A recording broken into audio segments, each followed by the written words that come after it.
So let's continue with Dogsong by Gary Paulson, and we are on chapter 12 entitled The Run. He came upon the snow machine in the flat white light of the Arctic dawn. It was sitting on its skis, just squatting in the middle of the great sweeps. Nobody was near it. Russell stopped when the dogs were next to it and set his hook. On the back of the seat was a box, and he opened it, hoping to find a coffee can or pot, but there was nothing but an empty plastic gas jug. He felt the engine with a bare hand. It was cold, still cold, dead cold. It was a fairly new machine, and while it was true that machines broke down, the newer ones tended to last a bit longer. He opened the gas tank and found it bone dry.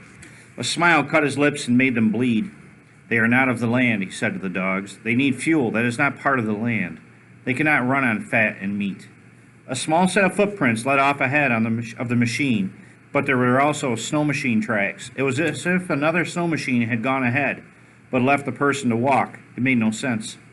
Or perhaps the snow machine had come out this way, and the rider was headed back when the machine ran out of gas.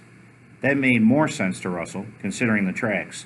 But there was nothing, no village where the footprints were leading, nothing that Russell knew about at any rate, and if whoever left the tracks was heading for help on foot, he had almost no chance of getting anywhere. There were no settlements within walking distance of the snow machine, and the tracks were small enough to belong to a child or a girl.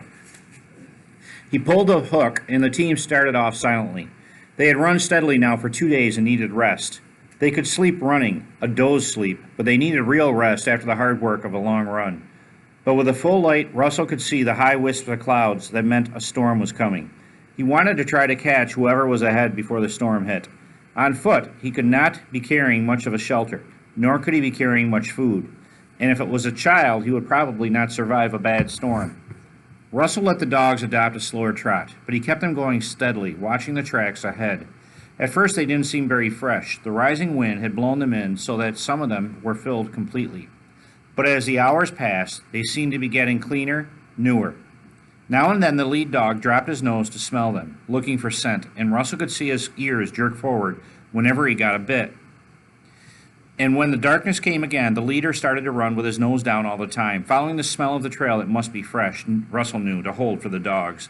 But now there was wind and more wind. Not as bad as the dream wind, but getting worse all the time, so that the dogs had to lean slightly left into it to keep their balance, and snow. There was a driving sharp snow with the wind, not heavy snow, but small and mean, and it worked with the force of the wind to get inside clothing and the eyes, even blow up into the nostrils.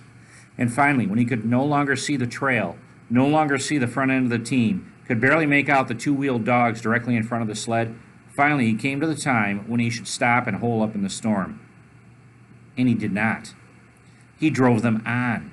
They wanted to stop. Twice the leader did stop, but Russell used words as a whip and drove them. The leader was all important now. The trail was gone, wiped away by the wind and snow and the dark, and the dog sensed with his nose and his feet where the tracks lay, and he followed them. Russell almost did not believe the dog could do this. Almost, but not quite. Had it happened earlier, when he first started to run the team back at Ugruk's, he would not have believed. But now he understood more of the dogs, knew that they had understanding he did not have yet, and he believed in the dogs. The only advantage they had was that the storm was almost straight out of the north. They could fight dead against the wind, and that was a bit easier than going side on where the team would have been blown over. But it was hard, and the storm, it seemed, worsened by the minute.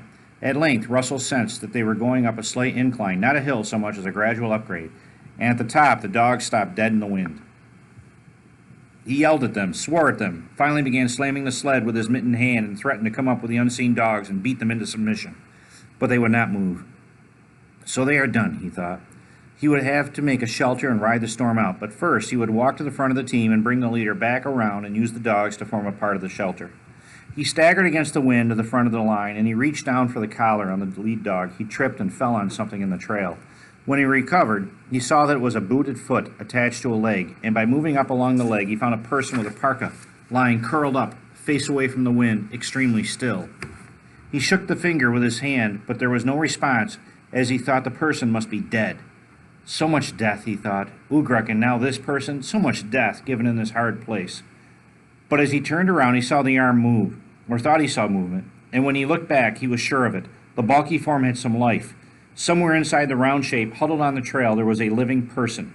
There was little time now. Whoever it was, the life was almost gone. There had to be a place to live now, a warm place, and Russell worked as fast as he could without sweating. Sweat, of all things, could kill. Steadily, evenly, he brought the dogs around and placed them down with his hands in a living screen around the face of the wind. They would soon be covered with snow and warm in their small igloos. Then he took the skins from the sled and, using the sled basket as one wall, made a tent lean-to of 2 skins, folding one with the hair in to make a floor.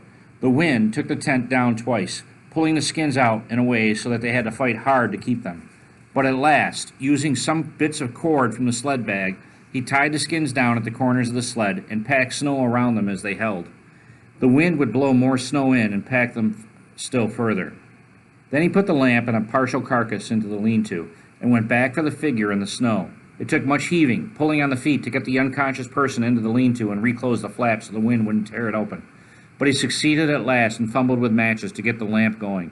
It started slowly, casting only a tiny flicker of light, until the fat around the wick began to melt, and when it was going at last, he could feel some heat coming from it. He turned to his companion. When he pushed the hood back, he was stunned to see that it was a girl. Woman, he thought. Girl woman. She had a round face with the white spots that come from freezing, and pitch black hair, thick hair, pulled back in a bun and held with a leather thong. He rubbed his cheeks, but there was no response, and yet he could see that she was breathing. Small spurts of steam came up in the cold yellow air in the lean-to. There was life inside the frozen shell. He tore off her outer parka.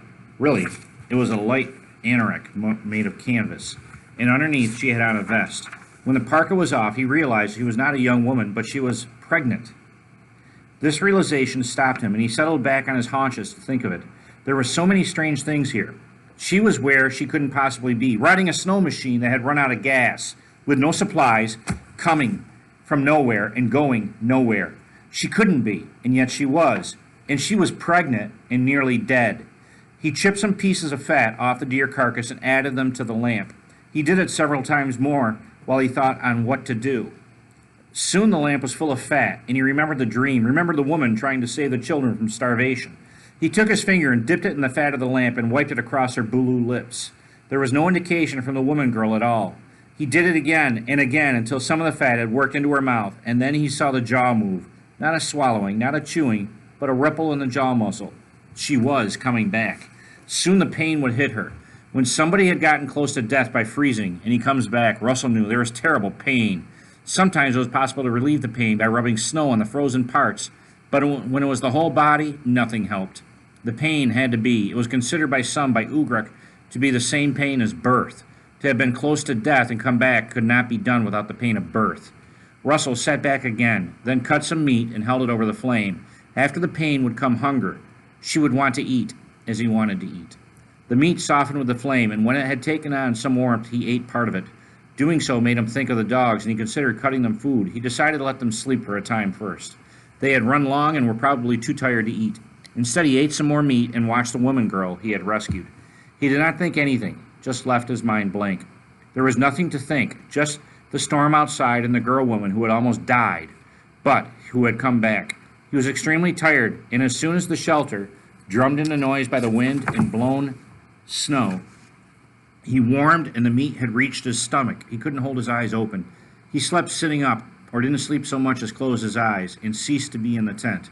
His mind slid sideways into the dream.